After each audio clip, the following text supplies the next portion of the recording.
ಎಲ್ಲವೂ ಈಶ್ವರ ಮುಂದುವರೆದ ಭಾಗ. ನರೇಂದ್ರ ಊಟ ಮಾಡುತ್ತಿದ್ದ. ಜೊತೆಗೆ ಭೂಪೇಂದ್ರ ಮತ್ತು ಮಹೇಂದ್ರ ಕುಳಿತುಕೊಂಡು ಊಟ ಮಾಡ್ತಾಯಿದ್ರು. ಅಮ್ಮ ತಟ್ಟೆಗೆ ಅನ್ನ ಬಡಿಸಿದ್ರು. ಅನ್ನ, ತಟ್ಟೆ, ಅಮ್ಮ, ಭೂಪೇಂದ್ರ, ಮಹೇಂದ್ರ ಎಲ್ಲವೂ ಈಶ್ವರ. ಈಶ್ವರನನ್ನು ಬಿಟ್ಟು ನರೇಂದ್ರನಿಗೆ ಬೇರೇನೂ ಕಾಣಲಿಲ್ಲ. ಮಿತ್ರರೇ, ಭೂಪೇಂದ್ರ ಮತ್ತು ಮಹೇಂದ್ರ ಇವರಿಬ್ಬರೂ ನರೇಂದ್ರನ ತಮ್ಮಂದಿರು. ಇವರೂ ಕೂಡ ಸಾಮಾನ್ಯದವರಾದವರಲ್ಲ. ಭೂಪೇಂದ್ರನಾಥ್ ದತ್ ಅವರು ದೊಡ್ಡ ದೇಶಪ್ರೇಮಿಗಳಲ್ಲಿ ಒಬ್ಬರು, ಮಹಾನ್ ಕ್ರಾಂತಿಕಾರಿ. ಇವರಿಬ್ಬರ ಕುರಿತಾಗಿ ಇನ್ನೊಂದು ಬೇರೆ ಎಪಿಸೋಡ್ ಮಾಡೋಣ. ಭುವನೇಶ್ವರಿಯವರು ನರೇಂದ್ರನನ್ನು ಪೆದ್ದನ ಹಾಗೆ ಕೂತಿರೋದನ್ನು ನೋಡಿದರು. ಇವನನ್ನು ನೋಡಿ ಚಿಂತೆಗೊಳಗಾದರು. ಗೊತ್ತಿಲ್ಲ ಏನಾಗಿದೆಯೋ ಇವನಿಗೆ, ಯಾಕೆ ಸುಮ್ಮನೆ ಕುಳಿತಿದ್ದೀಯಾ, ಯಾಕೆ ಊಟ ಮಾಡುತ್ತಿಲ್ಲ? ತಿಂತ ಇದ್ದೀನಲ್ಲಮ್ಮ ಅಂತ ಹೇಗೋ ಒಂದು ತುತ್ತು ತಿಂದು ಮತ್ತೆ ತಡೆದ. ನಿನಗೇನಾಗಿದೆ? ಏನೂ ಆಗಿಲ್ಲಮ್ಮ. ಮತ್ತೆ ಯಾಕೆ ತಿನ್ನುತ್ತಿಲ್ಲ? ಅಡಿಗೆ ಸ್ವಾದಿಷ್ಟ ಇಲ್ವಾ? ಇನ್ನೂ ತಿಂದೇ ಇಲ್ಲ, ಹೇಗೆ ಹೇಳಲಿ? ಎಲ್ಲಾದರೂ ತಿಂದು ಬಂದಿದೀಯಾ? ಹಸಿವೆ ಇಲ್ವಾ? ಹುಷಾರಿಲ್ವಾ? ಎಲ್ಲ ಚೆನ್ನಾಗಿದ್ದೀನಿಮ್ಮ. ಮತ್ತೆ ಯಾಕೆ ತಿಂತಿಲ್ಲ? ಸ್ವಸ್ಥವಾದ ಮನುಷ್ಯ ಹೀಗೆ ಇರ್ತಾನ?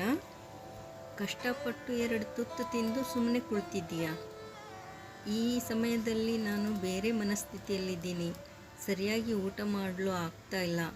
ಆದರೆ ಚಿಂತೆಯ ವಿಷಯವೇನೂ ಇಲ್ಲ. ನರೇಂದ್ರ ಕಷ್ಟಪಟ್ಟು ಮತ್ತೆರಡು ತುತ್ತನ್ನು ತಿಂದ. ಭುವನೇಶ್ವರಿ ದೇವಿ ಇವನ ಈ ವರ್ತನೆಯಿಂದ ಭಯಭೀತಗೊಂಡ್ರು.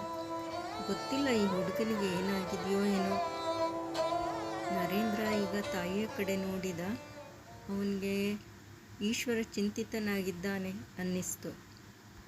ಎದ್ದು ನಿಂತ, ಕೈ ತೊಳೆದುಕೊಂಡ, ಬಾಯಿ ತೊಳೆದುಕೊಂಡ, ಮತ್ತೆ ಹೇಳಿದ, ಮಾ, ನಾನು ಕಾಲೇಜ್ ಹೊರಡ್ತಾ ಇದ್ದೀನಿ. ಭುವನೇಶ್ವರಿ ದೇವಿ ಏನೂ ಹೇಳಲಿಲ್ಲ. ಕೇವಲ ಚಿಂತಿತ ದೃಷ್ಟಿಯಿಂದ ಅವನನ್ನು ನೋಡಿದರು. ಕಾಲೇಜಿಗೆ ಹೋಗುವಾಗ ಮಾರ್ಗದಲ್ಲಿ ರಸ್ತೆಯ ಮಧ್ಯದಲ್ಲೇ ಹೋಗಿ ನಿಂತುಕೊಂಡ. ಈಗಲೂ ಅವನಿಗೆ ಎಲ್ಲವೂ ಈಶ್ವರವಾಗಿಯೇ ಕಾಣಿಸ್ತಾ ಇತ್ತು. ಗಾಡಿಗಳು ರಸ್ತೆಯಲ್ಲಿ ಬರುತ್ತಿದ್ವು, ಆದರೆ ಅವು ಅವನ ಮೇಲೆ ಹಾಯಬಹುದೆಂದು ಭಯವೂ ಇರಲಿಲ್ಲ. ಅವು ಈಶ್ವರ ಸ್ವರೂಪವಾಗಿಯೇ ಕಾಣಿಸ್ತಾ ಇದ್ವು. ಜನರು ಅವನನ್ನು ಎಳೆದು ರಸ್ತೆಯ ಬದಿಗೆ ತರ್ತಾ ಇದ್ರು ಮತ್ತು ಗಾಡಿಯವರು ಬೈಯುತ್ತಿದ್ದರು. ಅವನು ಕಾಲೇಜು ತಲುಪಿದ. ಹಾಗೂ ಹೀಗೂ ಅಲ್ಲಿಯೂ ಇದೇ ಪರಿಸ್ಥಿತಿ. ಅಧ್ಯಾಪಕ ಮತ್ತು ಶಿಷ್ಯರ ನಡುವೆ ಏನೂ ವ್ಯತ್ಯಾಸ ಇರಲಿಲ್ಲ.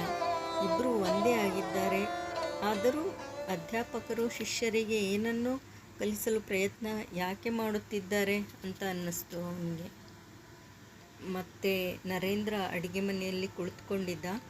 ಭುವನೇಶ್ವರಿ ದೇವಿ ಅವರು ಊಟ ಬಡಿಸಿದ್ರು. ಅವನು ಊಟ ಮಾಡಲು ಪ್ರಾರಂಭಿಸಿದ. ತಾಯಿಗೆ ಈಗ ತೃಪ್ತಿಯಿಂದ ಹೊರನಡೆದರು.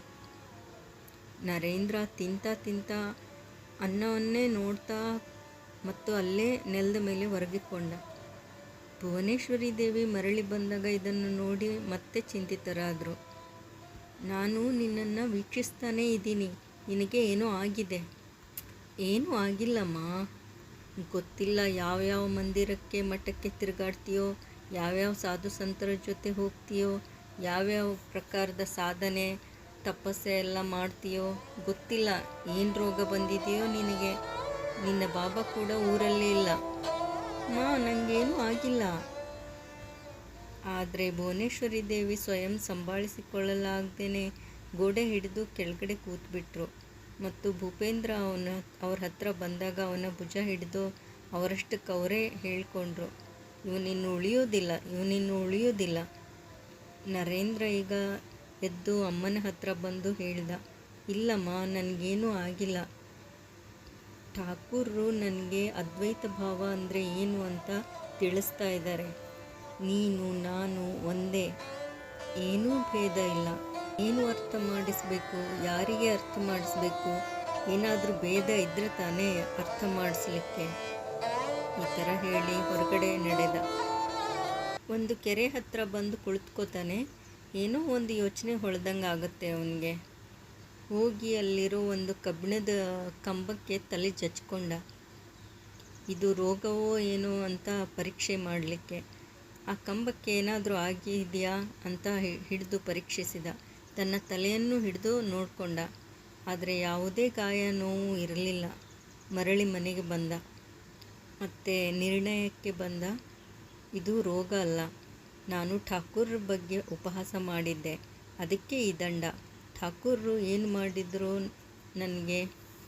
ವೇದಾಂತಗಳಲ್ಲಿ ಇರುವ ಸತ್ಯವನ್ನು ನನಗೆ ಪ್ರತ್ಯಕ್ಷವಾಗಿ ತೋರಿಸಿದ್ರು. ಅಷ್ಟಾವಕ್ರ ಸಂಹಿತೆಯಲ್ಲಿ ವರ್ಣಿಸಿರುವುದನ್ನೆಲ್ಲ ತೋರಿಸಿದ್ರು.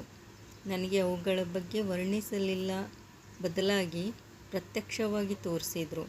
ಇಂದ್ರಿಯಗಳು ನೋಡಲು ಅಸಮರ್ಥವಾದುದನ್ನೆಲ್ಲ ತೋರಿಸಿದ್ರು. ಋಷಿಗಳು ವರ್ಷಾನುಗಟ್ಟಲೆ ಸಾಧಿಸಿದ್ದುದನ್ನು ಒಂದೇ ಒಂದು ಸ್ಪರ್ಶದಿಂದ ತೋರಿಸಿದ್ರು. ಬೇರೆ ಯಾರಾದರೂ ಆಗಿದ್ದರೆ ತನ್ನನ್ನು ವಿರೋಧಿಸುವ ಮೂರ್ಖನಿಗೆ ಇಂಥ ವರದಾನ ಯಾವತ್ತೂ ಕೊಡುತ್ತಿರಲಿಲ್ಲ.